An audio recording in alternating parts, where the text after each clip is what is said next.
I say it every year. This is my 39th year for official practice in college basketball, 25th as a head coach. And I always think about my very first ones. And I was talking to Sean Tui on the way over here, and I said, Sean, he's asked me about official practice. It's a little different when we played. You couldn't touch your guys, couldn't watch them play pickup, do anything, lift weights, anything until October 15th. So today is the 51st time we've touched our players since the summer. Now, it's been in limited amount of hours, but it's the 51st time we've gotten together. And so there's nothing like getting them every day for a couple of hours, two and a half hours, But you know your guys. And so they've been a good group to come to the gym with. Like a lot of teams in college basketball, we're very excited about our team. Got a ton of work ahead of us. As soon as football starts, these weeks start peeling off, and that's exactly been the case. September's just flown by, and but I know our guys are excited. We had a little 45-minute to an hour kind of a walkthrough this morning, and then we'll go for a couple hours this afternoon. With that in mind, as far as being with the team for 50 some odd times compared to old years, how much of an advantage is that, and where does that kind of put you in terms of practice and where you're starting compared to the previous year? Yeah, what happened, Ben, is that it used to be you'd start after Thanksgiving, or you'd have maybe a holiday tournament Thanksgiving weekend. So you'd have from October 15th about 6 weeks. Now that season gets on top of you pretty quick. We have an exhibition game November the 5th, I think the Friday before we play Liberty in football. But we are, the rule was really, it's obviously to make the quality of basketball better in November, which I think it has, because you've had more time with your guys. But it was really an asinine rule that kids would be on your campus and you couldn't work with them. Just see them, and go by the weight room and visit with them, watch them lift, and have 4 hours a week on the floor. So you get to know your guys better, especially those new guys, the freshmen. It's an unbelievable experience for them just to get on the floor. Maybe not just like today would be, okay, bam, you just get thrown in the fray for 2.5 or 3 hours. So I think it's a great learning process for especially the new guys to get introduced into college basketball. Is there anything in particular you're coaching as far as points of emphasis in officiating that the SEC has talked about? Has there been any changes from years past at all? Points of emphasis in officiating? They're going to be a lot more lenient with the travel rule this year. I think the NBA has influenced that. Maybe like Romello last year, I think he had a great spin move around the post, but maybe it's 3 steps, and I think they're going to let that go. Kind of the NBA step back that Harden has kind of brought into the NBA, more lenient with that. Always an emphasis on trying to, with rough play, and freedom of movement, and sometimes it seems like that is emphasized early, and then late the games get more physical. But really no earth-shattering, rule changes. I think it's just a point of emphasis. And we'll have SEC officials come in 3 to 4 times, Ben, just here in the next 3 or 4 weeks, just where we can get used. They can start calling fouls. Because even in the physical play we've had early on, we're not calling many fouls. We're trying to emphasize it, but we're trying to get guys to play at a tough and a competitive level. I know this level of roster turnover is very normal in college basketball now, but just for you and your staff, at what point do you start to figure out what you have, what sort of identity this team has when there are 7 or 8 new pieces?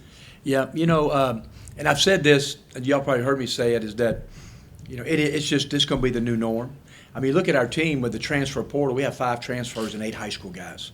So some people are 8 and 5, or maybe that. So we still have a good blend of high school players on our team, and those other 2 are Jarkel and Robert.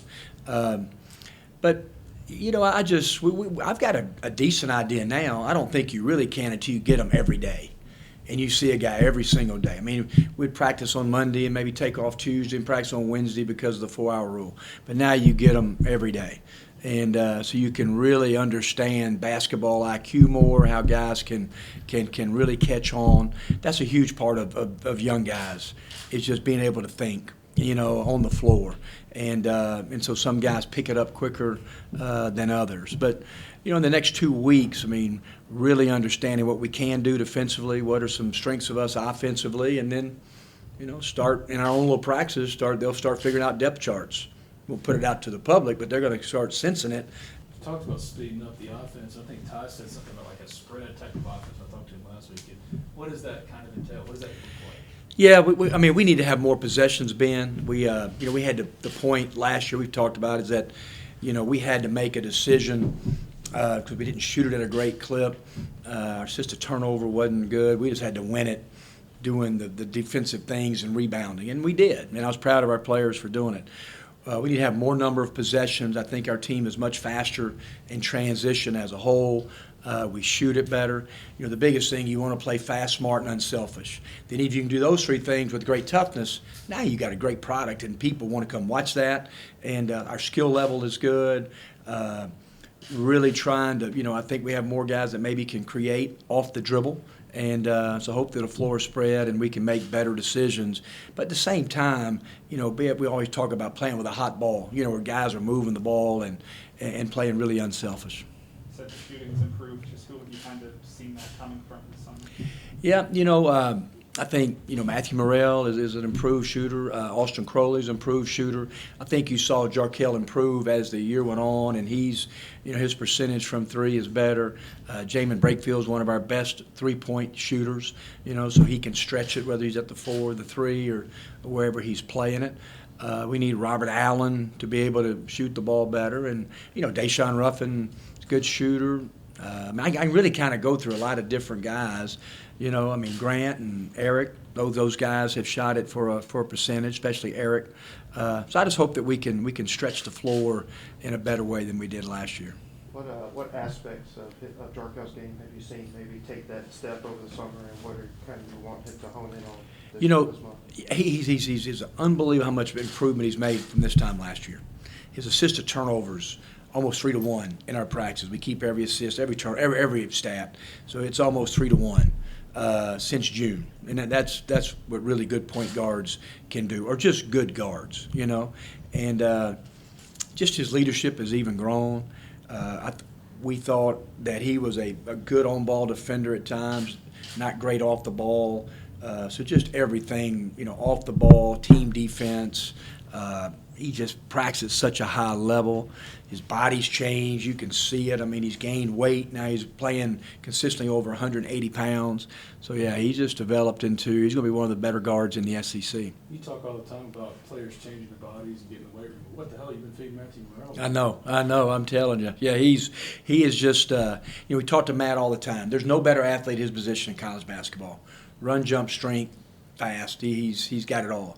Now we've got to see those athletic plays show up in the everyday possessions, defending, rebounding, running, sprinting the floor. Not just he can catch some of the dangest lobs and dunk them in. But how many plays do you get like that? He's got to get all those great physical attributes into day-to-day possessions. Every possession. And when Matt does that, then he'll just jump up and be one of the elite players. We just had Jamin in here, obviously, and he kind of talked about how you recruited him twice in a way. I'm just curious, what was that like recruiting him on two different occasions? What's your relationship like with him, and what are your impressions of him fitting in so far? Yeah, Jamin's he's 6'8", 6'9", very skilled, can really shoot. We've talked a lot about it. You're talking about positionless players. He is. Now his biggest thing in front of him is can he guard 1 through 4? Really guard 1, 2s, and 3s and stay in a stance and keep guys in front and compete. He's a really good passer. He's been a really, really good teammate. Very likable guy. He's been great. When I really find out about guys is how involved they are and invested they are in the recruiting process of other players to Ole Miss. And he's as good as anybody we've had since I've been here. And Ty Fagan's another has been unbelievable. Matt Morrell's great. But so Jamin loves Ole Miss. And we always talk about happy players, you play better. And he's a happy player. He's back home playing. And, we've known Jamin for a long time and sure excited about him playing. I know he can't wait to get this thing out here and start and let the pavilion get filled up and start playing. I know Deshaun's another guy you've recruited forever. Was there anything you learned about him or found out about him once he got to campus that maybe you didn't see in the 3-4 years of the recruiting journey? Yeah, Deshaun got nicked up, and he just got back with our team. He got hurt in a pickup game while he was back in Jackson. And so one thing I found out about him, which is not the truth about a lot of young guys, he's been unbelievable how diligent he has been in his recovery from this injury. And as far as rehab, everything Andrew, our trainer, has asked him to do. He's shown a lot of maturity. So I found a lot about him there.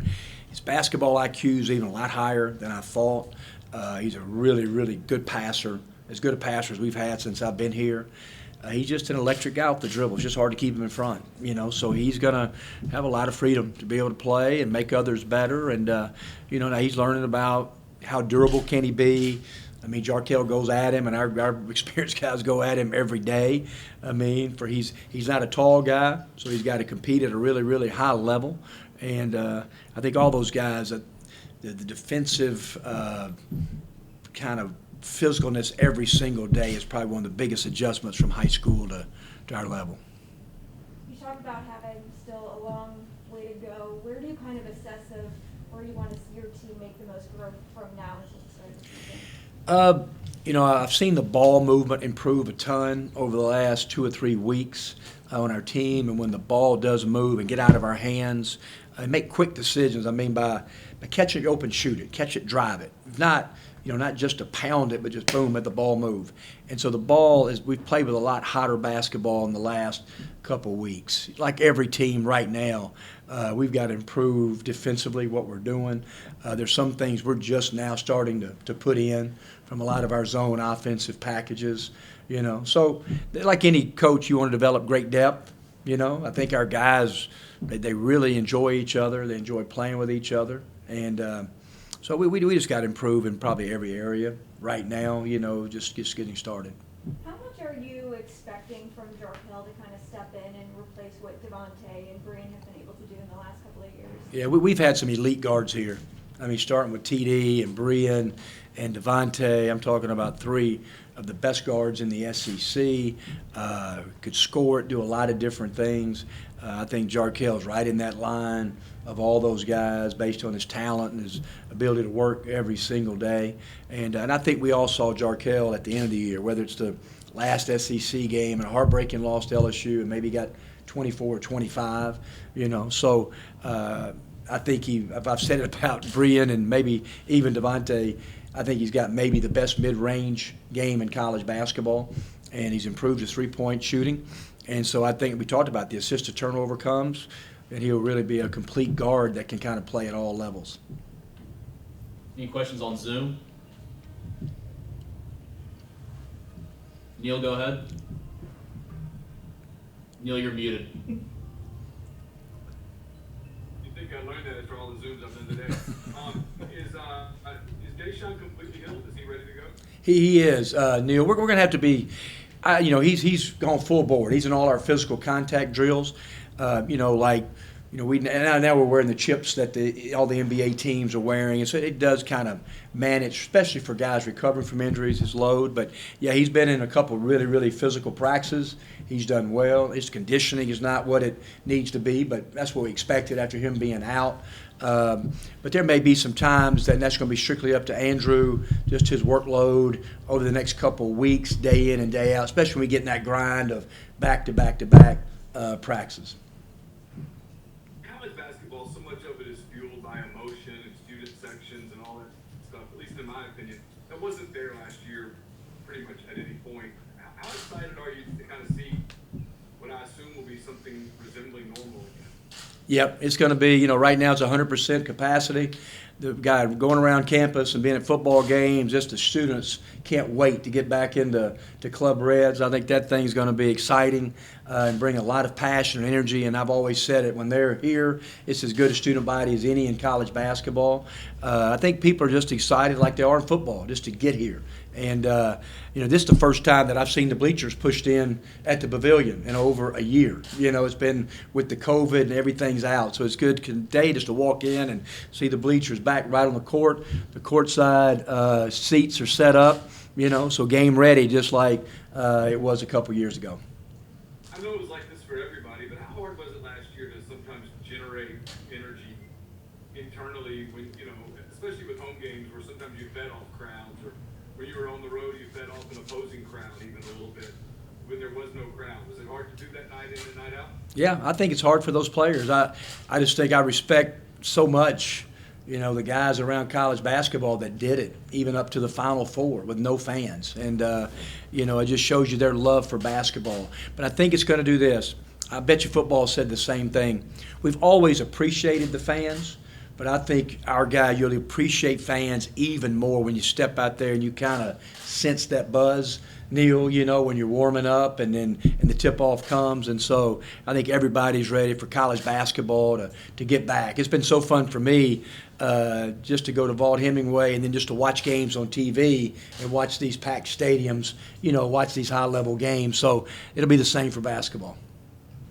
Thank you. Any more questions in here?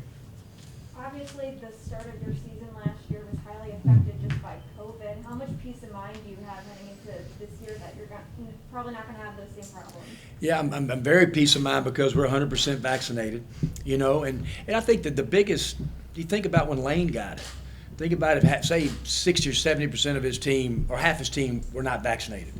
Matt Corral probably wouldn't have played in the game, or unvaccinated guys wouldn't have played in the game. And so you think about that. I mean, they put themselves. Obviously, it's the safest thing and the healthiest thing to do to stay healthy, and then for your team. And so it is. It's a good feeling. And not saying that anybody vaccinated, you still maybe can get the virus, as everybody knows, but your cases are mild. But the whole thing is the social tracing. Which, when you're trying to play in games, you feel so much better because we're walking into the arena, trying to get tests at 6 a.m. on a Saturday, and if it's a positive, you didn't play in that game on Saturday. So that's a great feeling for us.